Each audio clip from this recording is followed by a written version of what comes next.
who had quite an impact in the first half. Corner. Oh, well played here by Dean. Gone across his man. Shannon. Hartford. It's there. The last touch was off Chisholm, but I don't think you'll take the goal away from Asa Hartford. David Corner made the mistake, and Norwich are in front. And you can see what it means behind the players there in the stands. And on the bench as well, with Ken Brown jumping for joy, literally. An amazing start to the second half. David Corner tried to let the ball run out of play. He was robbed by Dean, who did well to keep the ball in play. Shannon had an opportunity, and the shot from Hartford came off Chisholm. Their way up the 39 steps to the Royal Box.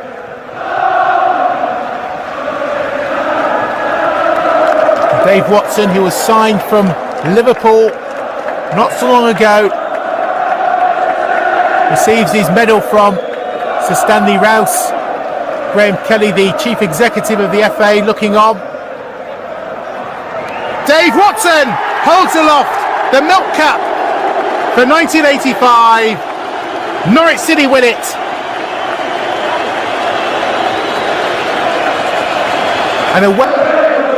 But it's all about Norwich City today as they start their lap of honour. Pose for the team photo, all with their various mementos, scarves and caps and flags and all sorts of different things. They're the proud holders of the 1985 Milk Cup. Bowen battling away, fed in by Newman, and Robbins well forward, and Goss was well forward too, and Norwich have taken the lead. Jeremy Goss again. Unbelievable stuff. Well, when he scores goals, they're either spectacular or important, and that one's both. Mark Robbins makes a nuisance of himself on Mateus, whose header out is met on the volley by Goss, and Alman stood and admired that. That's how good the shot was. Rob Newman plays it in, Mateus backpedaling, heads it up into the air, and Jeremy Goss, just look at that. A message for the best football supporters in the world. We need a 12th man here. Where are you? Where are you? Let's be having you! Come on!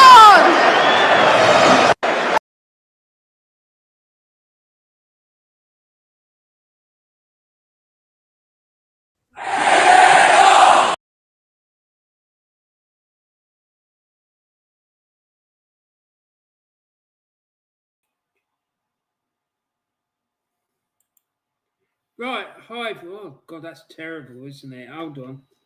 Let me see if I can sort that out, because that's no good. I can't have it like that.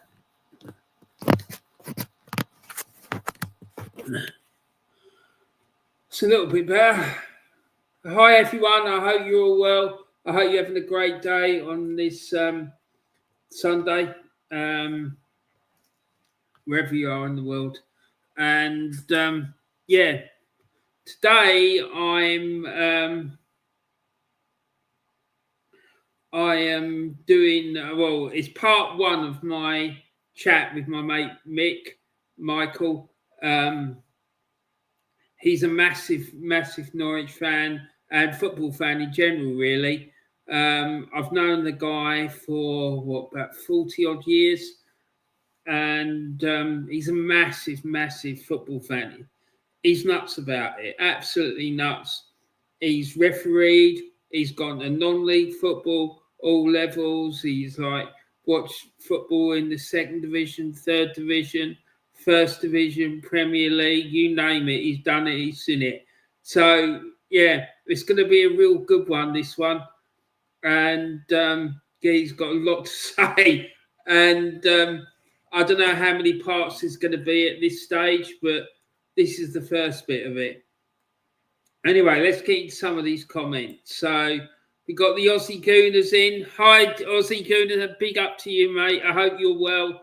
I hope you're having a great day, fella. And thanks for tuning in.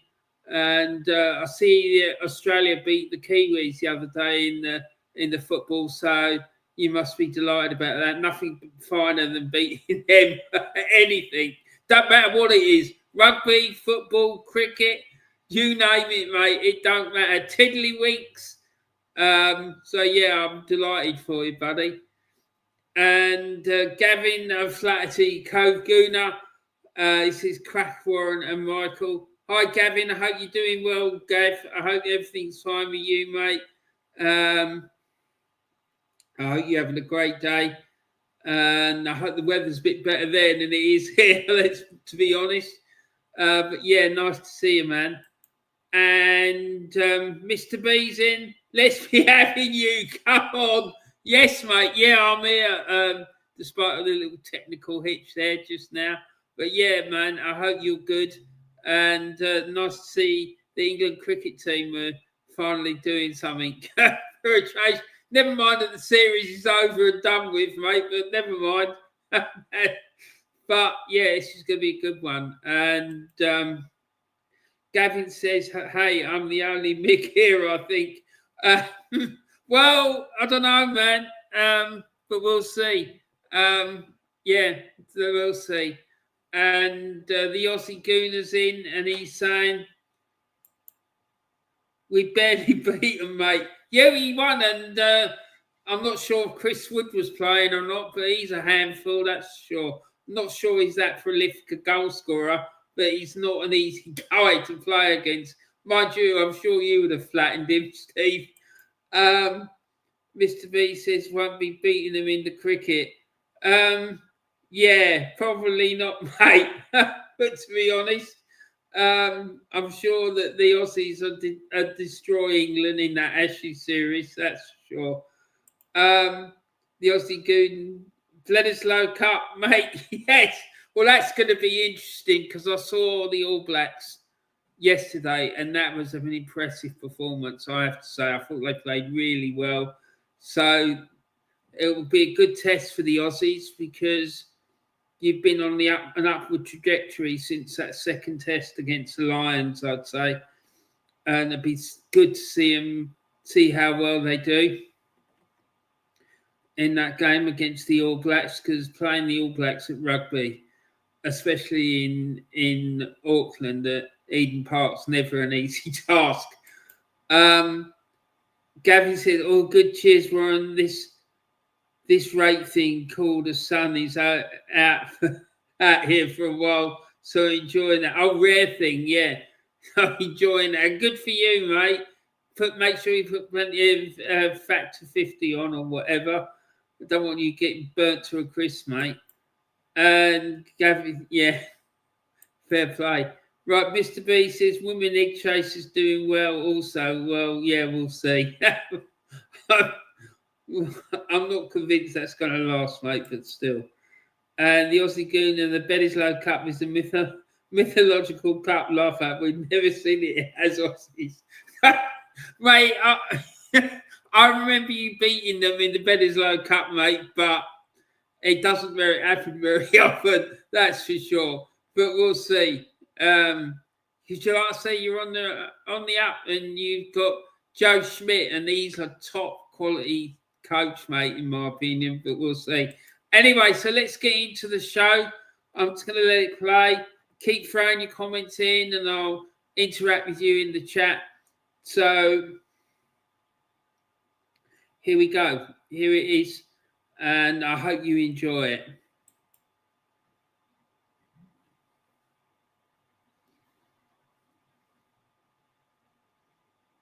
It's going to start in a minute. I hope. Wednesday, and it's been raining, sunny. It's just been mad. So I hope everyone's had a great day. Anyway, so today I've been joined by a really good mate of mine by the name of Mick or Michael, and he's been a football fan for as long as I've known him. And I was thinking about this the other day, mate. I think I've known you about 40 odd years now.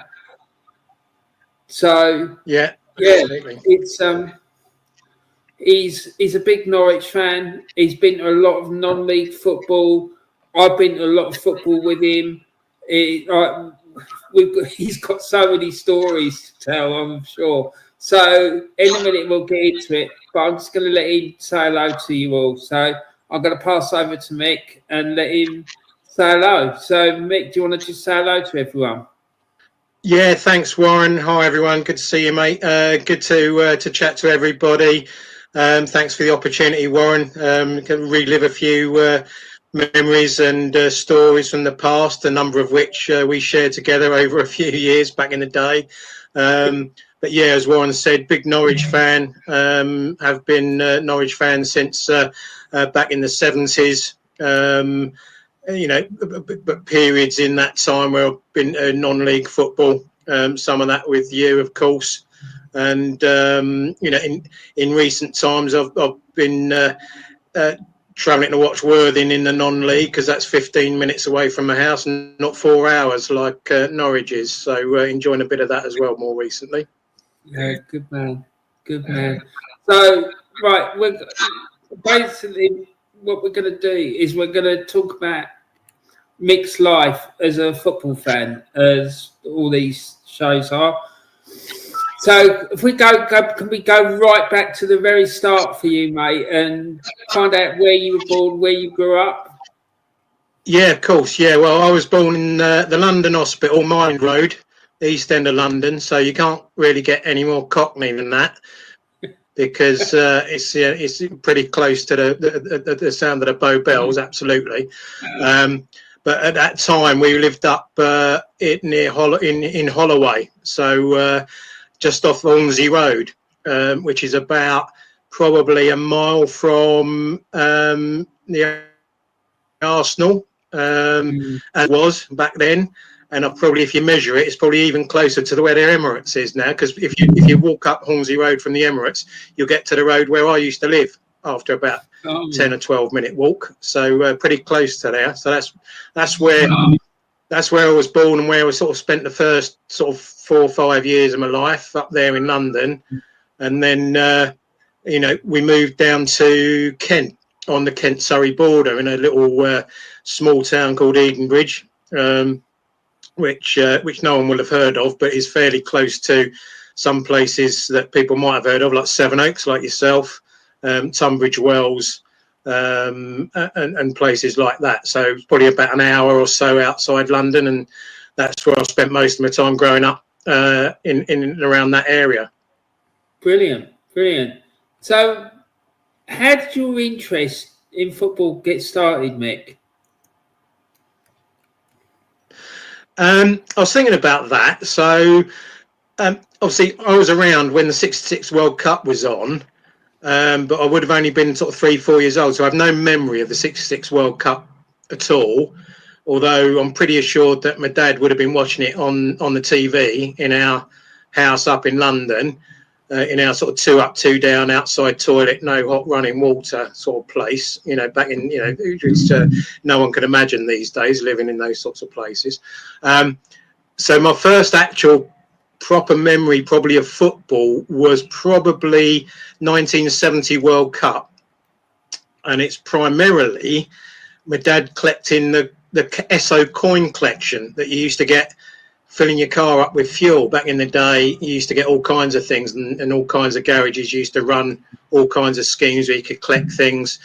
And there was a 1970 World Cup in England coin collection. I do remember that.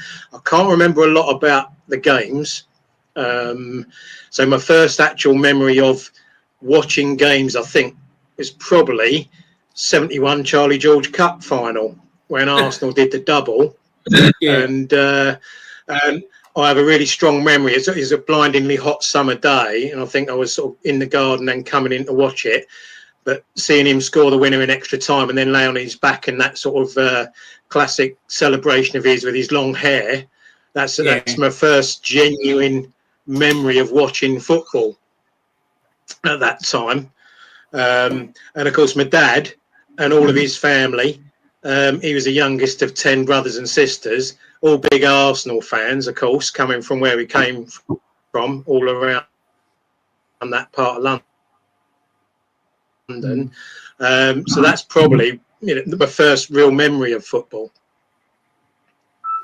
Oh, that's interesting because I remember you saying about that before, and I've met some of your dad's family, and like you 100% right. I mean, they're all Arsenal, aren't they? Yeah, yeah, absolutely. Yeah. I mean, a couple of them still go regularly to the So Arsenal now. So when you started like watching football and stuff, and you were talking about the '71 Cup final, what team did you start off supporting when you like started off with it? well, certainly I think my dad had bought me an Arsenal shirt at that time, because I do remember having an Arsenal shirt around the place. And I do remember there used to be some old black and white pictures of Frank McClintock and Pat Rice and some of the Arsenal stalwarts of the time. Whether I supported them or not is another question, because there was an interest there.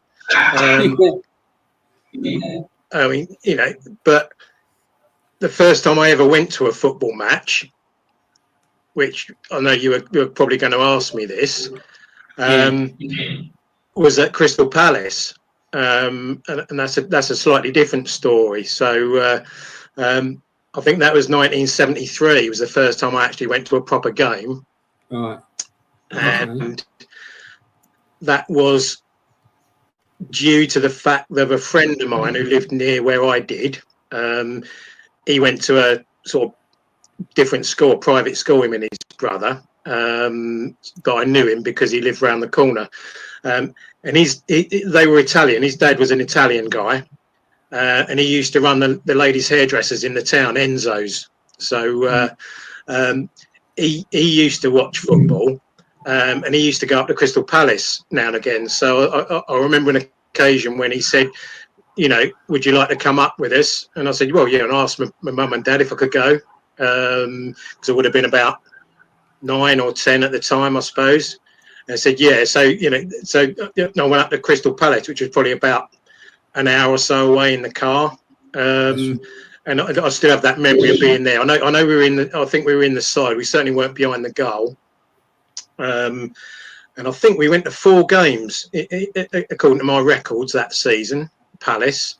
And I can't remember what order it was, but there was one against Man City, one against Leicester, one against Stoke, and one against Verona in the Anglo-Italian Cup, which was an evening game. So I still have those memories there. I was in Palace, used to play in white with a claret and blue central sort of section. Yeah. This is in the days Don Rogers was the star striker, I think, who they'd signed from Swindon a couple of years before, or a year before. So I remember him and his big moustache. That was a big memory of him. So, playing Stoke at that time, I think Gordon Banks would have been playing for Stoke, Man City. So, sort of Summerby and Bell and some of their stars at the time. So, I can't say I remember a lot about it other than the experience of going. So that's my first experience, and I think my mum might have bought me a Crystal Palace shirt for Christmas, maybe. But I'd already started to develop my following of the Canaries at that point.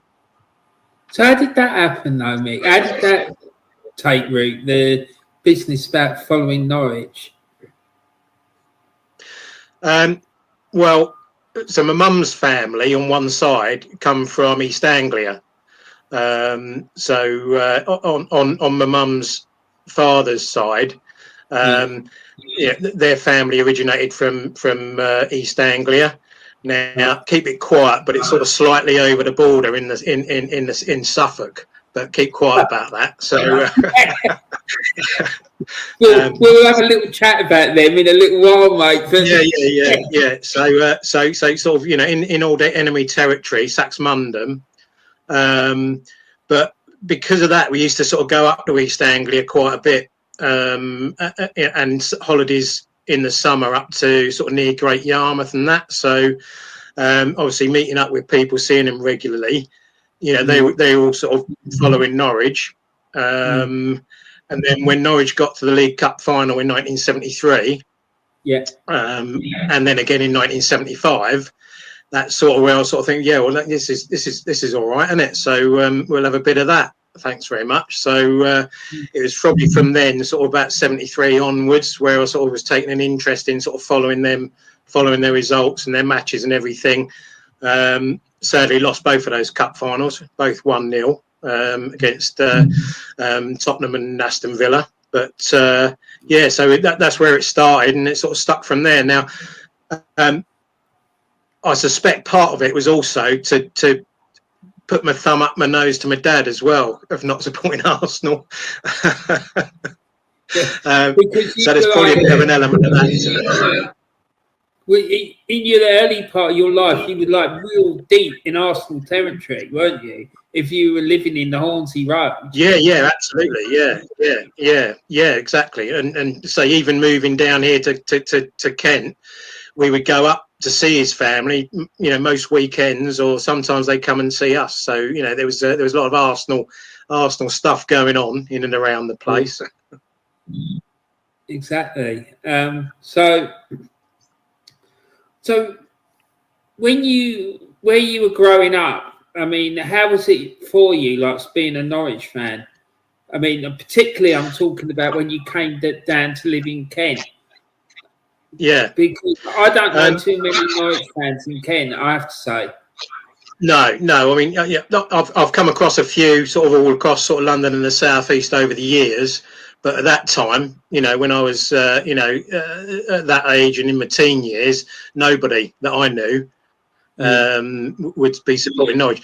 Most of the people around there were, it was one of the London clubs they'd be supporting, or as you get these days, you got your Man Uniteds and your Liverpools. There, a guy I was very friendly with lived over the road. He was a Liverpool fan. And a couple of other blokes I know. One was a West Ham fan, and I think the other guy was. I think he might have supported Tottenham. Sorry for swearing, but so but there was no one following Norwich. Yeah, because I know there used to be a fella in Sevenoaks who was a Norwich fan, not you. There was another fella, but because I see his car and it'd have like Canary's like car stickers on it and whatnot. Yeah. I mean, as years went by, and now you'd sometimes see someone on the road. You think, because it stands out, doesn't it? It's not, it's not. You notice it more because it's sort of unusual. Yeah, because I mean, like football's become so globalized now that, like, when I was a kid, we used to go and see relatives in Birmingham, and like I think I had some sort of tracksuit top or something for Arsenal, and I remember walking down the road, and I'd like walk past. I'd see Villa fans all over the place. Right, because the place that my family were living in was like big villa area, and like they'd look at me like I was an alien or something. There was an Arsenal fan doing up round here, and I remember some guys shouted out some abuse at me. And I was only like young; I was only about 8 or something. And because like you go to a sports shop up there and whatnot, you wouldn't see any other shirts apart from Villa, Birmingham, Liverpool, United, and that'd be it. Do you know what I mean? It's not like it is now where you go anywhere and you find like, Liverpool, United, Arsenal, like all the top 6, and it was completely different, wasn't it? Yeah, absolutely. Yeah, it's interesting you talk about a sports shop, because there used to be a sports shop in the town where we lived. And if you think sort of 77, 78, when Admiral first brought in the sort of real sort of flashy kits, Admiral kits that England were wearing, Wales were wearing, West Ham, Norwich, A lot of clubs were sort of, getting Admiral kits, and that was the first time when you sort of had sort of people being able to buy shirts. Admiral tapped into that market the first time. And I remember getting an Admiral catalogue from the sports shop in our town, and I think they might have had a Tottenham shirt. I think Tottenham had Admiral. They had a West Ham shirt. So I said to the geezer, I said, "Can you get hold of me a Norwich shirt?" He goes, "Oh, we'll have to order it in." He said, "Oh, that won't be easy to do." I said, "Well, just order it. We'll pay for it." He said, "Won't be able to get a badge on it. Just have to have a plain one from the manufacturer." Yeah. So I remember an order going in for that, but I never ever got it. I don't know what happened, but it never arrived. I know that. So I never got an Admiral Norwich shirt from the 77, 78 time. I remember because this is only a new phenomenon, all this stuff about merchandise and whatnot. Because I remember years ago that there's some clubs didn't even have club shops. You go to the grounds? No. And it happened to me in Scotland, and it was it wasn't a top tier team, it was a second tier team. And I asked someone where the club shop was, and I was outside. He goes, "What's the club shop?" You ain't got no club shop, mate. It's new. I think it's a new phenomenon, this business of clubs having a proper shop and whatnot. Yeah, well, I think they took ownership of merchandise because they saw there was money to be made. Because I think what you used to have is, a few guys selling scarves off of a stall outside, maybe, or pin badges, or a pennant. And I pennants were a big thing. I had about 3 or 4 Norwich pennants, the old triangular pennants you used to get. And I think I probably bought them off of some bloke, off a stall or something. I don't know, but. I think I ended up having a Norwich mug because I bought it when I was on holiday up in Great Yarmouth, which is, unusual because most people in Great Yarmouth support Man United, it seems to be to me. But so I had one or two bits, but you definitely felt, outside of it, and it's difficult to get in, and all you could rely on really was the national newspapers on a Sunday, and they'd be covering the big teams, of course, and you get a tiny little article on the third page on Norwich 3, Southampton 3, and about 2 sentences about the game, and that would be about it. Yeah, because it's nowhere near like it is now. That's definite. So you mentioned about your first game you went to was Palace. So was you ever tempted to follow Palace? No, I don't think so. Not really. They never sort of gripped me. I mean, I enjoyed the experience of going to the football. For watching the football, I can't ever remember thinking I'm rooting for Palace specifically. But yeah, so I think I'd already sort of had an affection for Norwich at that point. But I mean, I think thinking back, I sort of thought it'd be great to watch Norwich play, but it seems so far away because travel at that point was not as easy as it is these days. Everything seemed a lot more distant, and thinking about how would I get to Norwich for a game, it seemed quite difficult at the age of sort of 11 years old.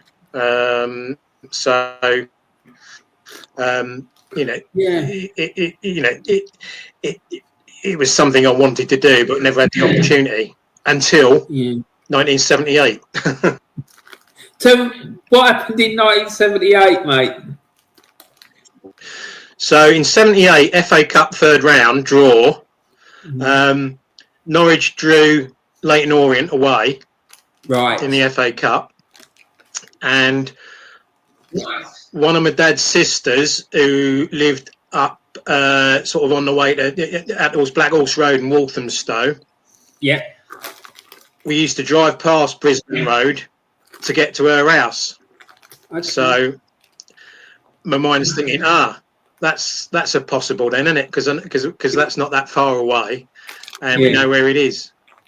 So as luck would have it, and I've got no idea why, even though I've looked it up a few times, for some reason they moved the game from the normal Saturday afternoon FA Cup third round to Friday night. Okay. And I don't know if it was to do with someone else who was at home or Christmas shopping. I don't know. Well, it's January, so I don't know why. But it was played on a Friday night. Might be because West Ham could have been at home, say, or they felt they could get a bigger crowd if West they Ham might have been at home.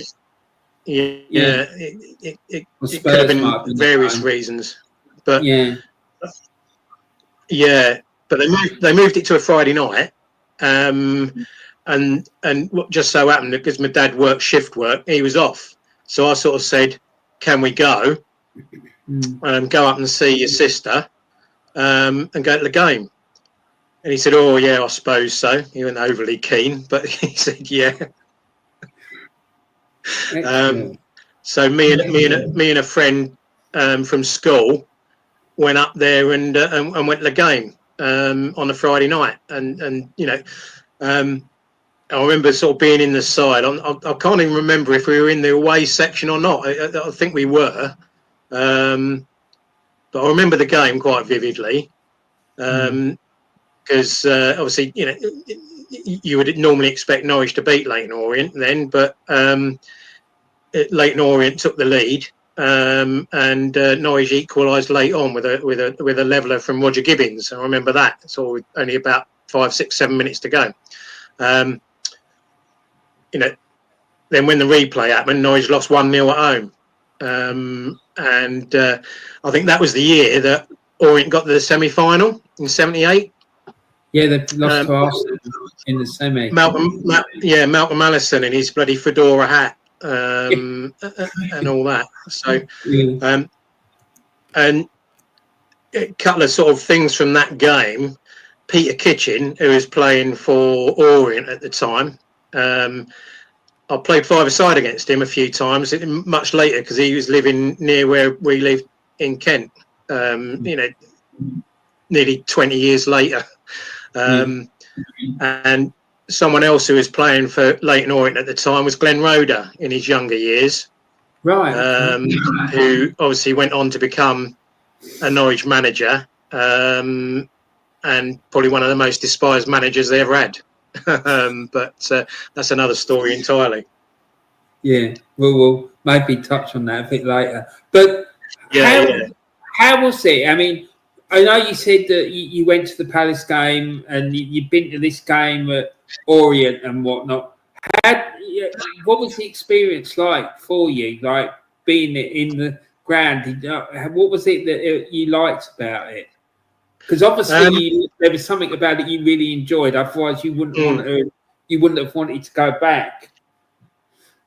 Yeah, I think you know, people who go to football regularly, I think having that shared experience with a lot of other people, like-minded people, collective passion, collective emotion that I don't think you can ever get without being at the game, no matter how much Sky TV try and whip it up. You can never recreate what it's like to be there and experience things with, 5, 10, 20, 30,000 other people. No, exactly. And at a younger age, that's sort of, that does sort of, fixate you quite a lot. 100%. I do remember there was a.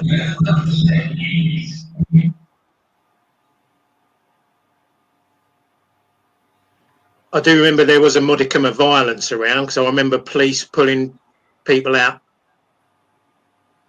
from fighting in the stands at a few games. So that's always been there. Yeah.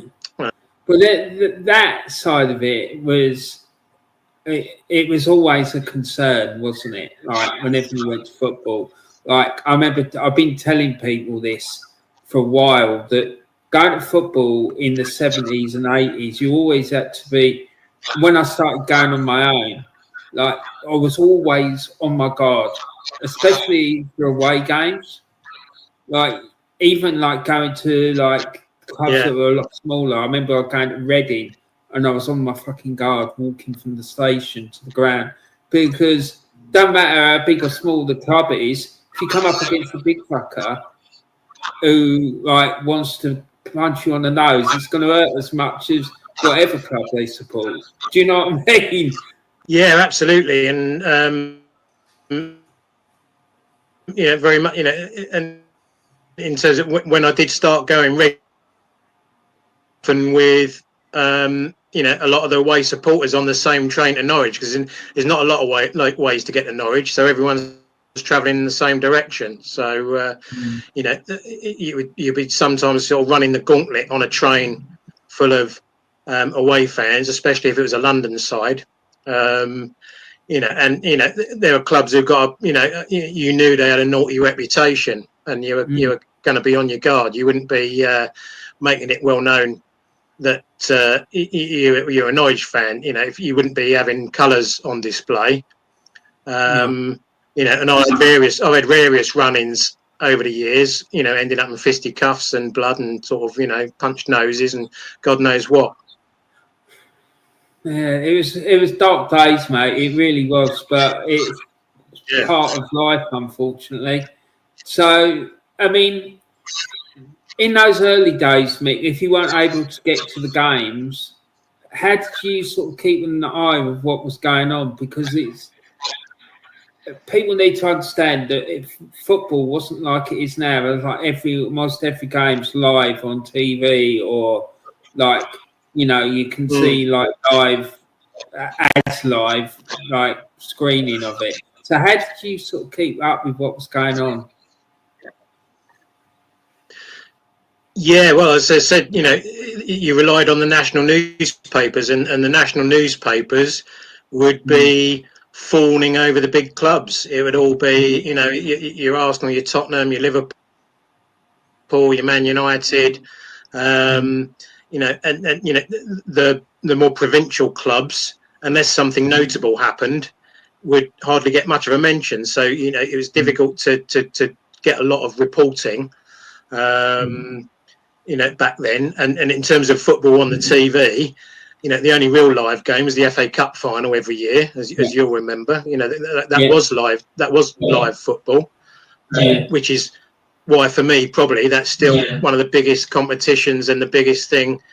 Get to an FA Cup final, win the FA Cup. For me, that would be bigger than winning the league, because it seemed such a prestigious thing back then. And more likely for a team that wasn't in the Big Six to win the FA Cup than to actually win the league, because you can have a cup run and you can get through, and it's not these days, of course, but back then that was something that everybody could dream of back then, because it was and so it was difficult. I mean, the other thing, obviously, back then was match of the day on a Saturday evening, late on. Now, I have another strong memory of mine. Was the first time that I was allowed to stay up and watch it on a Saturday night, because it was never on early, because it would have been like 10:30, 10 o'clock at night. And I do remember this would have been the mid-70s. Where my mum and my nan said, you can stay up and watch Match of the Day tonight. Can't remember who was on. But again, that was your only real, access to watching football on television. And Norwich would be on once or twice a year, probably, because they had they had some requirement to cover at least most of the top division clubs at least once. So you might see one or two games a season with Norwich involved. The big match as well on a Sunday, and that was more regionalised, the big match. But obviously where we lived, you'd get Brian Moore on the big match in London. So you'd have all the London clubs. If you lived in East Anglia, you'd have Match of the Week in East Anglia with God love him, Jerry Harrison, R.I.P., only died in the last couple of weeks.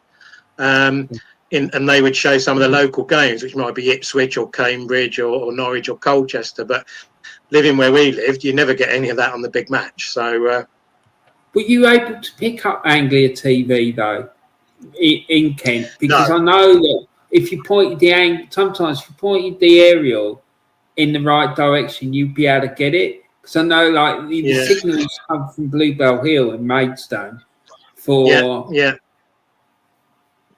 But I don't know, because I know that a couple of times I've been places in Kent and you're able to pick up Anglia, but I don't know. Yeah, I mean, possibly. I think if you were on the North Kent coast, that might have been possible. But where we were, it was either London or Southern TV. So, like you say, we had reception from Bluebell Hill, and then we had reception from Crystal Palace transmitter as well. So it was either London or Southern, and that was about it, I think. So. Right, okay, mate. That's fascinating listening to all of that, mate. So, when did you start going regular to watch Norwich, do you think?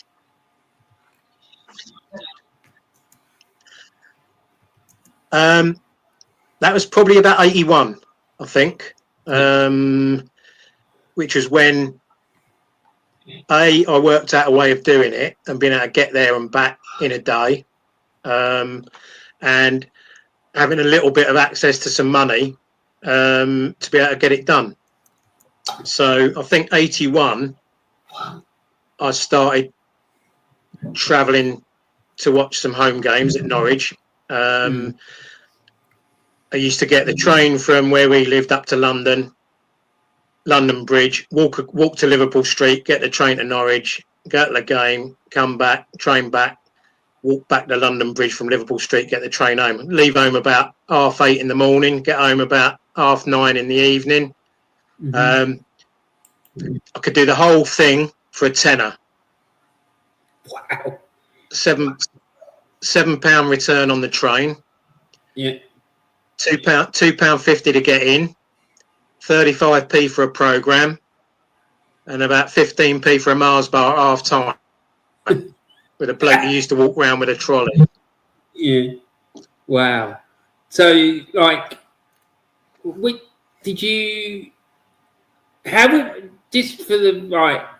how much would you reckon it'd cost now to do that same thing? Well, I mean, even now, if I drive to a game, you can write off best part of £100 to go to a home game now. If you think about either fuel for your car or the train journey, you know, the cheapest ticket in the Championship is £30 to get in. Programme's another £3. A cup of coffee's £2 to £3. A beer is £6. You know, it's you know, every time you go to a game, you can kiss goodbye to most part of £100. I would have thought.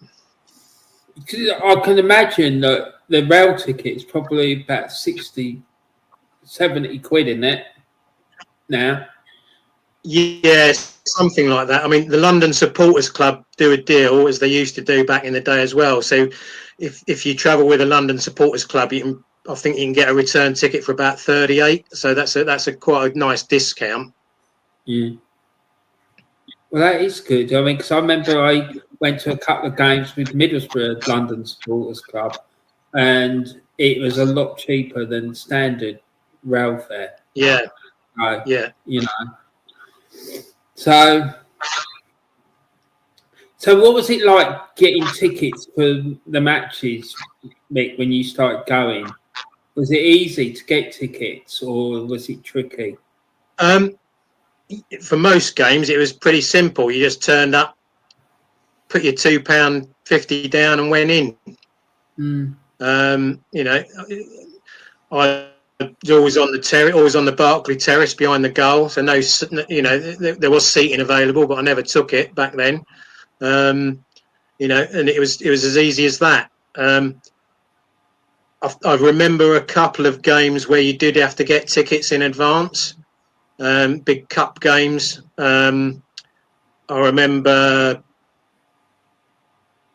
West Bromwich Albion away where Cyril Regis scored the goal of the season that year, 1-0 to West Brom. I think I had to get a ticket in advance for that, which I had to phone up the club to get, which was a real difficult thing. They weren't set up for this sort of thing. I remember when we played Ipswich in the FA Cup as well. That was all ticket. I had to go up to Norwich the week before on a train to queue up to get a ticket and come home again, and then go to the game the week after. Luckily, we won it with a winner from Keith Birchin.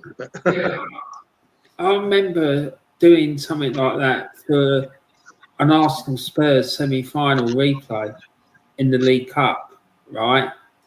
And I remember having to go to Arsenal, I think it was 2 days before. We had to queue up around the ground to get in to, you know, where the main entrance is at Arsenal. Yeah. Yeah, you had to queue all the way around the ground, and then you go into the main entrance and put your money over the counter and get the ticket. It was bonkers. But this is the thing that football fans used to have to do back in the day.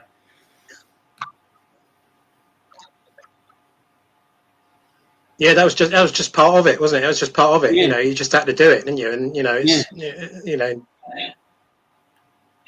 So was like that situation where you'd have to go to the club or ring up the club.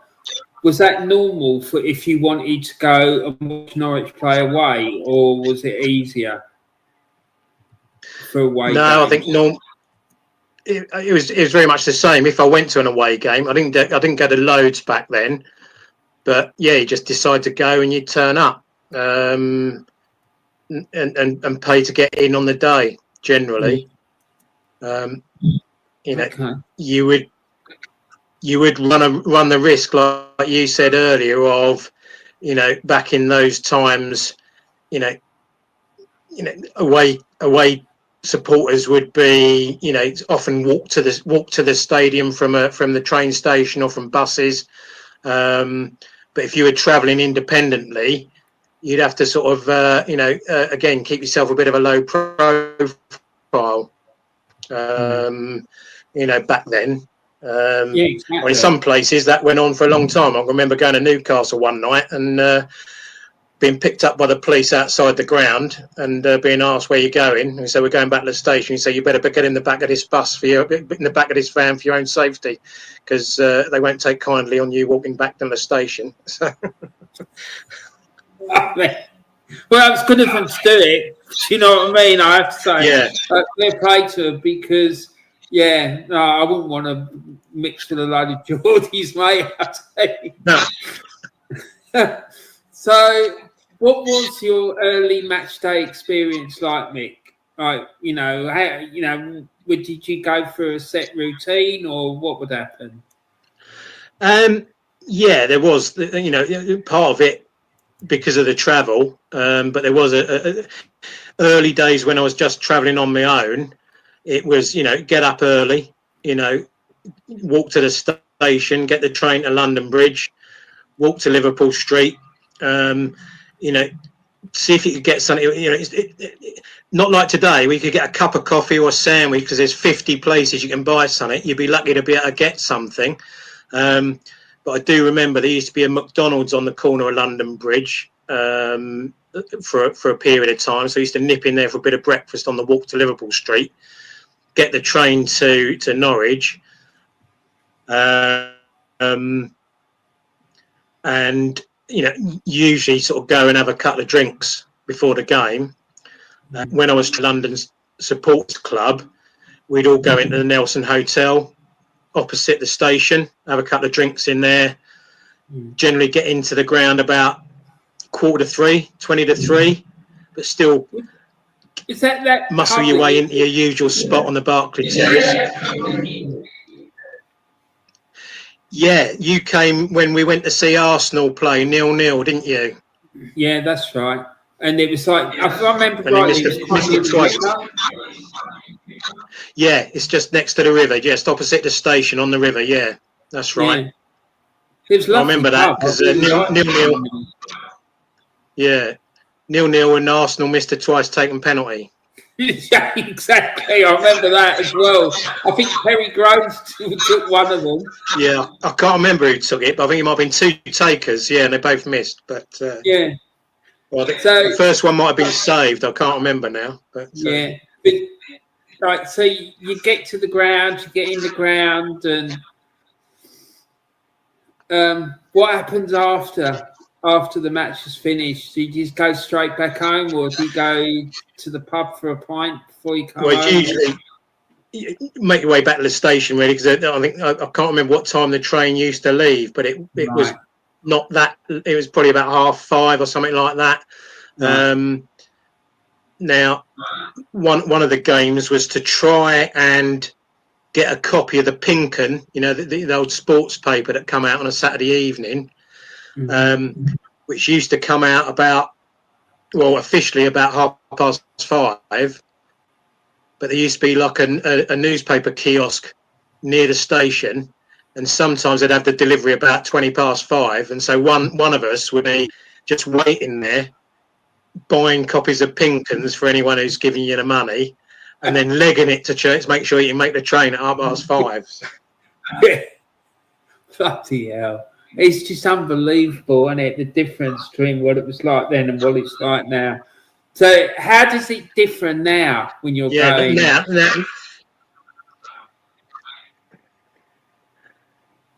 yeah, it's completely different now because, I mean, everything's available. You can pick your phone up and you look up anything. You look up everything. You don't need to work at anything. You don't need to know anything. It's everything in the palm of your hand. Back then you really had to work at finding out information, working out how to go somewhere. If you're going to a away ground you've never been before, you think, well, where is the ground? Where how far is it from the station? Exactly. This stuff wasn't just laying around. It wasn't available to you. You'd have to sort of try and do some research. I can remember going to the library, and I can't remember where I was going, but to see if there was a book with a map of somewhere, to work out how I was going to get to the ground from the station, because it's all independent travel. If you go with the club's travel, they drop you at the right place, of course. Yeah. Well, because they don't want you wandering around the town, do they? Do you know what I mean? I mean, like, I did it a few times with the Arsenal Travel Club, and like they would drop you like almost inside the gates of the stadium. Particularly when we went somewhere like Middlesbrough, because for some reason, I don't know why, Middlesbrough absolutely hate Arsenal. I don't know. Someone said to me it goes back decades. I think it might go back even to the 1930s. I never was able to get anyone to explain it to me, but it's a long standing rivalry, and they get really vociferous. And then I know that their fans they've got really bad reputation and whatnot anyway, but for some reason they've got this thing about Arsenal. And I remember the coaches took us right up to the entrance to the ground. But yeah, it's a madhouse. Yeah, well, I think I have a feeling, I might be wrong, but that famous picture at Middlesbrough with the guy with a dart in his eye, being led away, I think that might have been against Arsenal. I can't remember.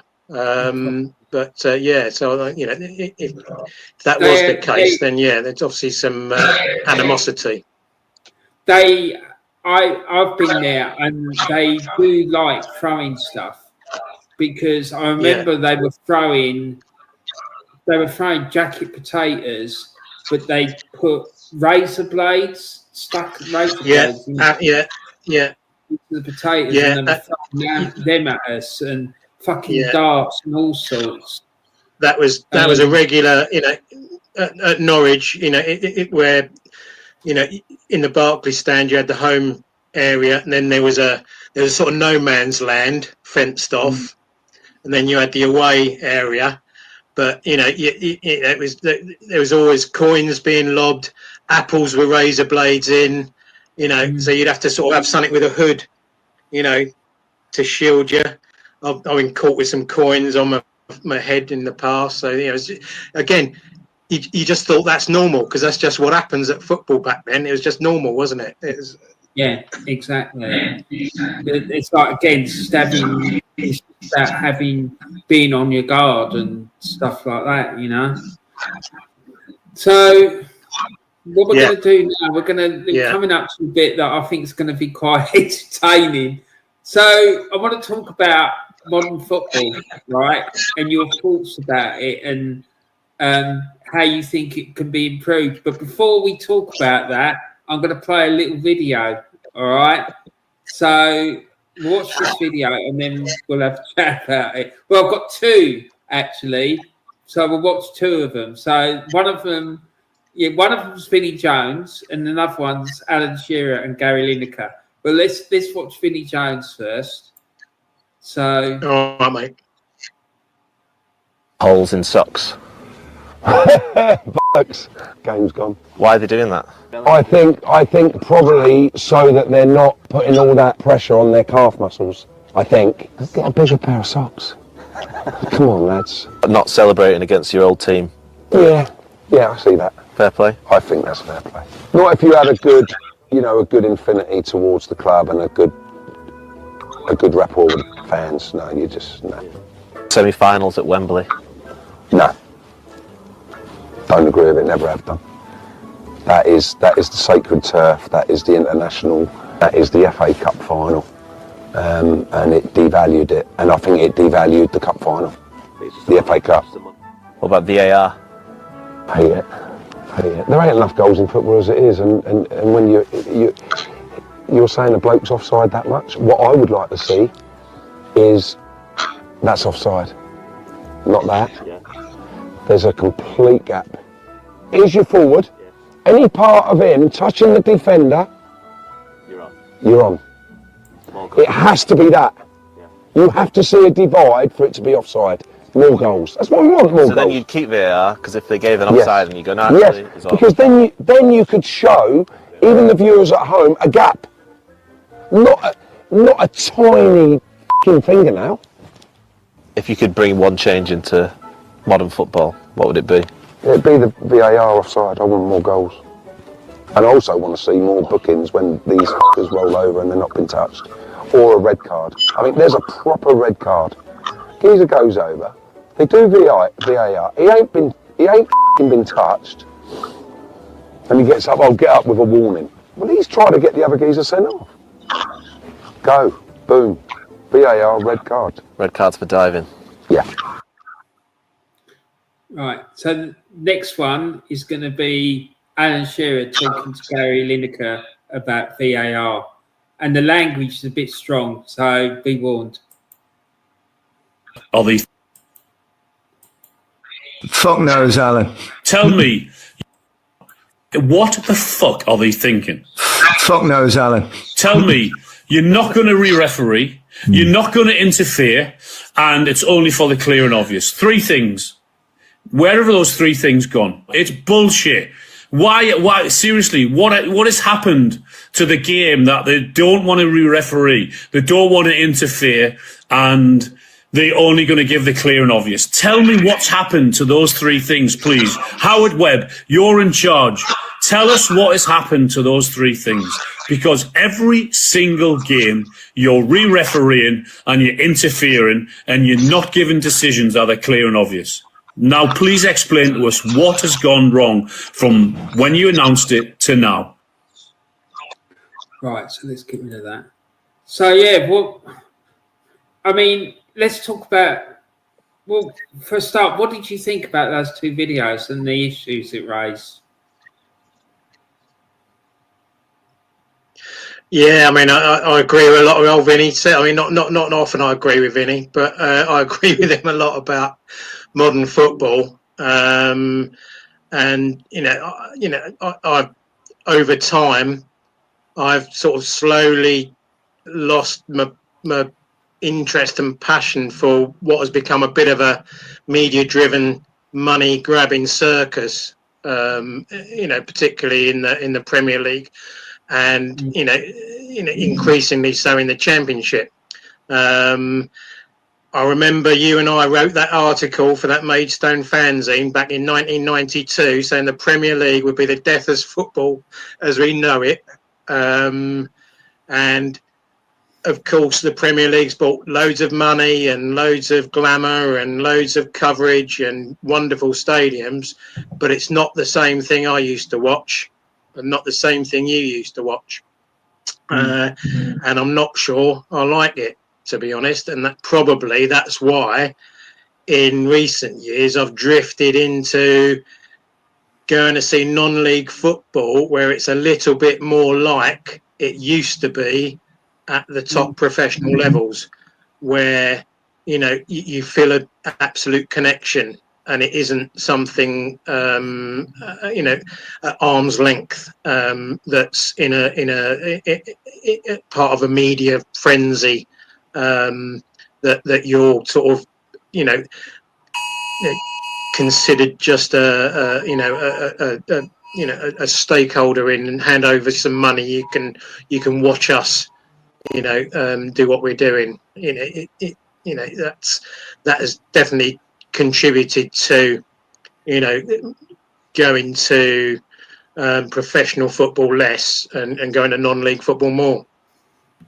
Yeah, 100%, mate. I agree with everything you just said, because I've been watching Premier League games on Sky, and I have to say, mate, I find it boring.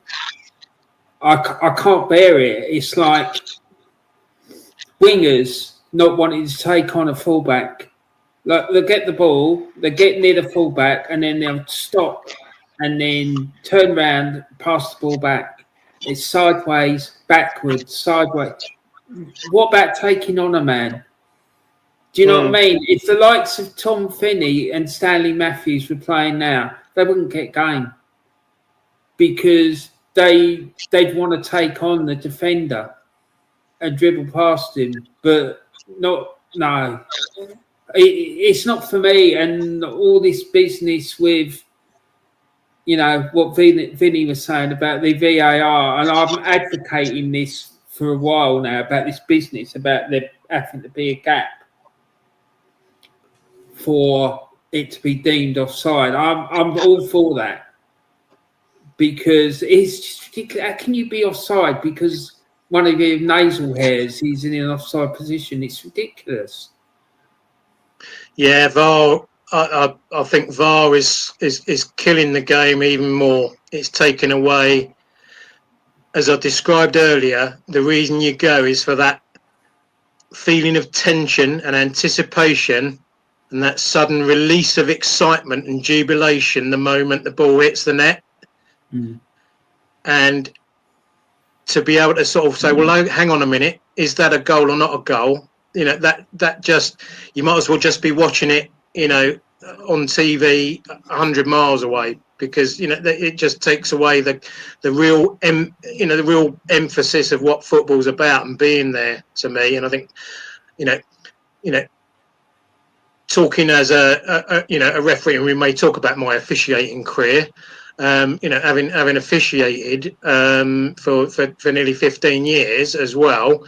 I think trying to re-referee games, trying to make it that accurate and that precise, is taken away from what football is as a sport, and as a spectacle. Players make mistakes. It's part of the game. Referees make mistakes. Part of the game. There's more arguments now since VAR came in than there were before. And I know the argument is there's so much riding on these decisions, whether you retain your Premier League status or not. There's so many millions, riding on these decisions. But you can have a game, refereed by robots, but you'll have no passion. It will just be like a video game. And I think, I know some of the countries do it better than we're doing it, but I just think take the whole thing away. Just make it a sport involving human beings, and human error is part of it, both from the players and from those. No, I mean, I suppose the other thing about modern football is, the money and agents have really been,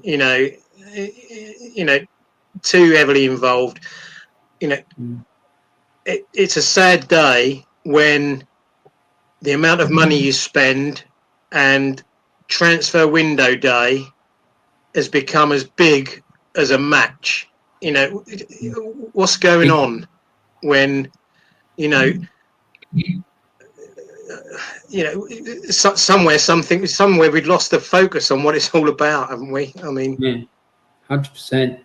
Because I'm telling you now, this business with transfer deadline day is bigger than the cup final. I think that's disgusting. Yeah, that's terrible. It's media driven. Whipping. It's the emperor's new clothes, isn't it? Look at this fantastic thing, but there's nothing to see. You're trying to make a story, and there's nothing to see. It's like, why would I want to watch the first hour before a game? I'll turn it on 2 minutes before kickoff, because I don't want to hear people talking about it. I want to watch the game. I don't want to talk about or see people talking a lot about it afterwards. 10 minutes, that's enough. We don't want an hour's analysis. I'm not bothered. I'll talk to my mates about it, but I don't want your protracted discussions. So Cloughy said, there's too much of this and not enough of the action. Do you remember that? That's how up there. He's on there. Yeah, absolutely. He had a go at I can't remember who it was. I think it might have been Brian Moore was interviewing him, and he just said, "It's too much chat and not enough of the football." And the problem is, mate, as well, a lot of these people that they have on there, they don't know what they're talking about. They're talking a lot of rubbish, half of them. Well, it's become another thing, hasn't it? The whole, tactics, they have changed. Of course, tactics have changed. Things have moved on. Of course, they were. I'm an advocate of a passing game. I do like playing through the thirds. I do like playing out from the back, as long as it's with purpose and you can get the ball forward and excitement. And Norwich, since the days of John Bond, have always attempted to play football that way. And when they don't, when people come in and try and play a different way, the crowd don't like it. So I do like to see a passing game of football. I don't like to see too much recycling the ball, like you said. There's a lot of that these days, and the whole thing has become another cottage industry making money out of talking about tactics, statistics, XG, which I think is a load of fucking bollocks, to be honest. So excuse my French. I'm glad you said that, because I hate it. XG for this, 8bay. It's growing and growing and growing. There's going to be one for every letter of the alphabet before long. It's bonkers. Right? Yeah. It's become, like you said, you summed it up perfectly when you said it was cottage industry to make as much money as possible. It is, and it's like a theatre production. Yeah. It's not real. It's plastic and it's fake, and I can't bear it, mate. Like, I remember I was watching. Me neither. Scottish Football League. They put up every week highlights, all the goals and highlights and goals from every game in the league. Right, I was watching one. I think it was from the first division, like League One or something. And there was a guy rolling about in fucking agony on the side of the pitch. He was on the pitch. He was rolling around because he was injured. And he was injured. And the game just went on around him. Like, they didn't stop. They just kept going. I was thinking, oh, my God. It's bonkers. Do you know what I mean? There's no VAR. And it's the same in the League of Ireland. There's no VAR there. And it's a much more exciting product for it, because when a team scores goals, the fans can celebrate. Yeah. I mean, yeah. So it is doing. What I'll say is, even in non-league, even in National League South, money is starting to play a part. Agents are starting to play a part. You've got clubs with big money backers. You've got teams signing sort of ex league players because they've got a backer that can pay the wages. So it's not even an even playing field there, and so it's slowly percolating down to the lower levels, which is sad. It is, but obviously it's not to the level the Premier League is yet. But I mean, it's going to kill it, mate. I mean, two other things that get my goat. Yeah, I can't imagine Barry Fry putting up with all this nonsense. No, exactly. Two other things get my goat, really. The language that we use, as if it's something brand new. Low block, high press. Have you seen that video on my channel where Dean Saunders is talking about that? Yeah. Imposters have crept into football with laptops, and everything he says. Sit back, sit deep. Yeah. It is nonsense. Yeah. They're just recycling like the same subjects, but calling it a different thing. Trying to baffle people. It's just nonsense. Absolute nonsense. Yeah. I'll tell you one other thing, and I know there is sort of a reason for it, but it really annoys me. Football matches that kicked off at 3 o'clock used to finish at 4:45. Yes. And then they used to finish at 10 to 5. And then they used to finish at 5 to 5. Now, more often than not, it's 5 o'clock before the game's over. They were still playing 90 minutes, and I know there's added time, but that just keeps extending and extending. I don't know, just one of those things that really annoys me. But there's all this business about the added time. I don't understand it. Do you know what I mean? Like, if someone is deliberately wasting time, just go over, yellow card. Stop it. And then the next time, yellow card, off. Do you know what I mean? It's just they do not use the powers they're given. And this business about re-refereeing of games by the VAR, right? One, it's undermining the authority of the referees, right? And two, why is this being allowed to happen? It's supposed to be, as Alan Shearer said, it's supposed to be used for clear and obvious errors. Instead of that, they're refereeing the whole match. So what's the point of having a referee? You might as well just have some geezer coming on the pitch and dishing out cards when to.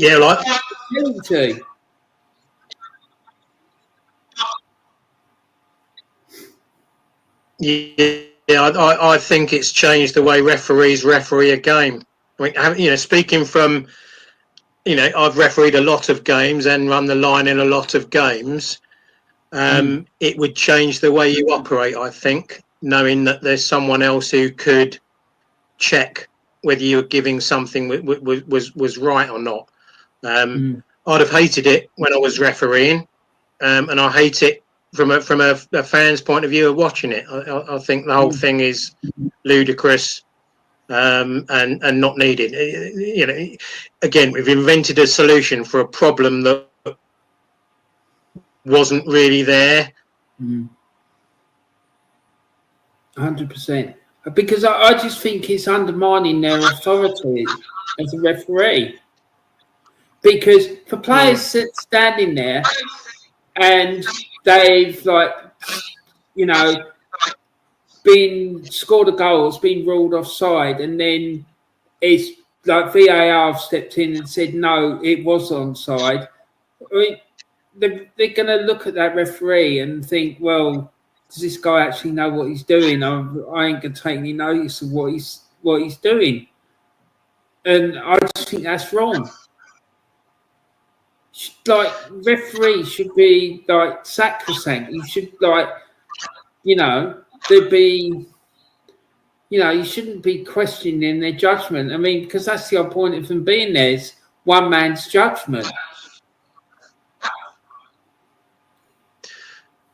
Yeah, it's a lot of officiating is about earning respect from the players and the clubs.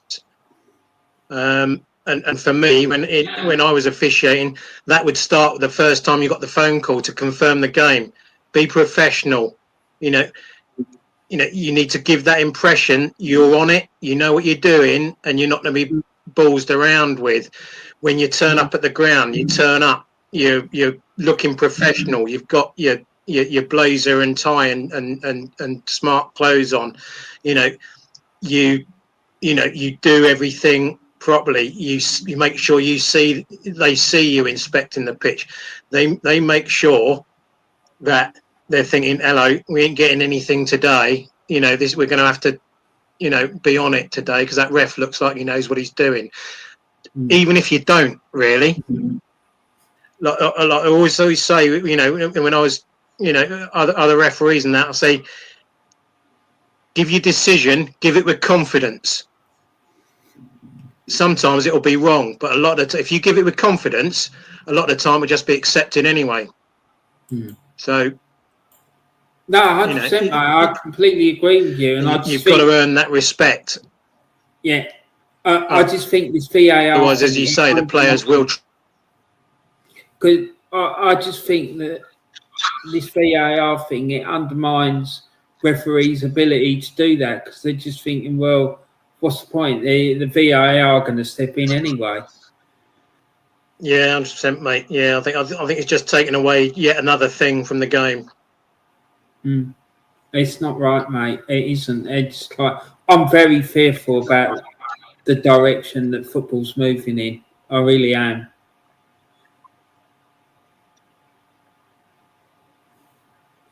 What I can see coming, and probably in my lifetime, will be, and you can see examples of this online, can't you? Where you've got these big cafes with massive screens up in the USA, where you're sort of sitting in a bar, but it looks like you're in the stand watching the game live. And I think you'll be able to get an online season ticket where you put your VR headset on, and it looks like you're in a seat in the stand, but you're sitting in your front room. You get to that point, you sort of think, why do we need the aggro of all these Herberts turning up every week? They can all watch it virtually. We don't have to provide guys and beer, and we can put all the background in with AI. We can put the crowd noise in. We can fill the stands with CGI people. I just, it's a fear of mine. I can just see that one day, whereby everyone's sitting somewhere else with a VR headset on, watching live football, and well, yeah, it's not right, mate. It ain't. It's just not. That is quite a terrifying thought, to be honest. Because I'm surprised. That's a dystopian image of football in the future. Yeah, I mean, the thing is as well, I'm surprised that these clubs, particularly like ones in the Premier League, haven't brought out a season ticket for like Sky Sports coverage of their matches or any channel, so that you could buy, say, I don't know, £1,000 season ticket to watch all 35 games of your club. And you go it's like a Sky box office thing. You put in your PIN number and you're able to watch your team's game live. But the only thing I think it's stopping it, mate, is this law. There apparently is a law in this country.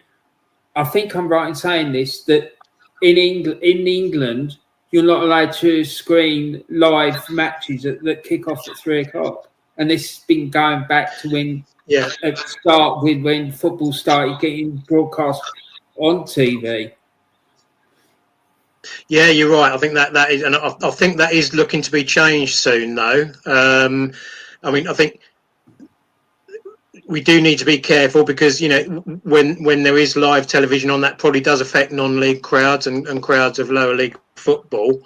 But I think it's coming. Already I think about Norwich, and for the games they're allowed to stream, so midweek games, I can pay a £5 and watch that on the Norwich channel. But you need to be a member first to be able to get access to that. So you are sort of paying a subscription and then paying for a game. Okay, you can't watch every game, but the ones that they stream, you can watch. If you're overseas, you can watch them because that's outside of that broadcasting regulation. So if you want to get VPN, pretend you're in France, you can watch a load of games if you want to. So because I think that's the only thing that's stopping it is this law about 3 p.m. kickoffs. And that'll be a sad day when that happens because it'll be finished. True football fans will still go to the game. Yeah, exactly. But mate, I think we'll bring it to an end there for this one. It's just we've been going for what, hour and 15 minutes. So if we stop it there, unless there's anything else you want to say about the modern game. Well, we could go on for another hour probably about my annoyance with the modern game, but yes, quite. But yeah, I think we should move on because it can quickly turn into a massive rant. So, okay, mate. Let's stop it there. I'm just going to stop it and then I'll just have a quick chat with you when we've done. So, let's do that.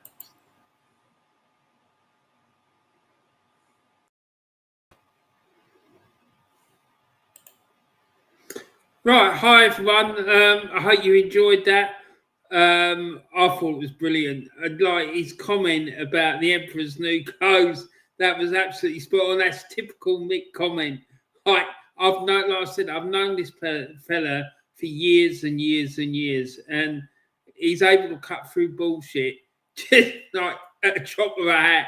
It's brilliant. I love the guy. He's fucking brilliant. And he's top man, and he really knows his football, and there's no bullshit with him. So that's why I love him so much. He's a legend in my book. But anyway, guys, I hope you enjoyed it. I'm not sure when the next bit is going to be aired. We're going to be recording the next chapter or part or episode in this series, I guess. One day this week, I think as we said Monday, but how soon after that it will be, I have no idea, but I'm pretty sure it's going to be as wild as this one was because it was wild. Anyway, mate, listen, everyone, I hope you have a great rest of your day. Thank you to everyone who came into the live chat. We had, who did we have in here? We've had the Aussie Gooner, Gavin, Mr. B. Who else have we had? Let's see. Me, obviously. So thanks to everyone who put comments in the live chat.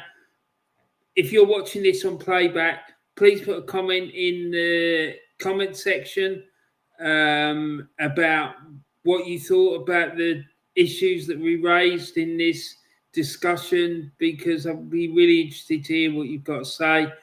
And I hope you have a great rest of your day. Take care, everyone. Thanks for watching. Bye for now.